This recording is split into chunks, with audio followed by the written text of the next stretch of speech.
ఎక్కువ టైం ఇయ్యలేని వాళ్ళకు టాబ్లెట్స్ ఉంటాయి. డపాక్సిటిన్ అనే ఒక రకమైన టాబ్లెట్ ఉంది. 30 మిల్లీగ్రామ్ టాబ్లెట్. అది వేసుకున్న వాళ్ళకు ఎక్కువ టైం వచ్చే అవకాశం ఉంటుంది. ఈ టాబ్లెట్స్ అన్నీ కూడా మెజారిటీ ఆఫ్ ది టాబ్లెట్స్ ప్రతిరోజు వేసుకోకూడదు. ఏ రోజు అవసరం అనుకుంటే, ఏ రోజైతే శృంగారంలో పాల్గొంటారో అదే రోజు భోజనానికి ఒక గంట ముందు వేసుకోవాలి. టాబ్లెట్స్ ఇచ్చినా కొద్ది మందికి పని చేయకపోతే వాళ్ళకు ఒక రకమైన ఇంజెక్షన్ ఇస్తాం. అంటే అంగం ముందు భాగాన్ని సెన్సేషన్స్ లేకుండా డల్ చేస్తాం. ఇక్కడ కొన్ని ఇంజెక్షన్స్ ఇవ్వడం వల్ల ఈ పార్ట్ అంతా కూడా డల్ అయిపోయి వాళ్ళకు ఎక్కువ టైం వచ్చే అవకాశం ఉంటుంది. అది కూడా పని చేయకపోతే డార్సల్ న్యూరెక్టమీ అని ఒక ఆపరేషన్ ఉంది. చిన్న ఆపరేషనే. ఈ పైన 2 నర్వ్స్ ఉంటాయి, ఇటొకటి ఇటొకటి.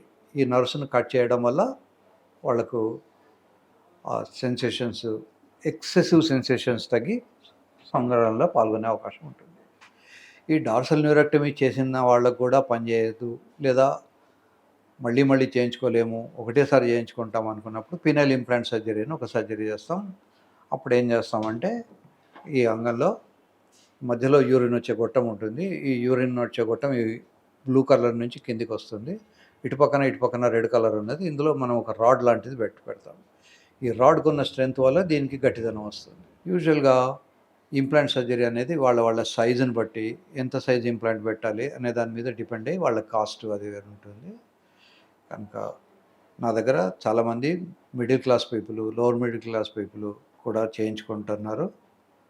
నాకు కొద్దిమంది ఆటో డ్రైవర్లు కూడా వచ్చి చేయించుకున్న వాళ్ళు ఉన్నారు. కనుక మరీ కాస్ట్లీ సర్జరీ ఏం కాదు. ఇది affordable surgery to the majority of the people.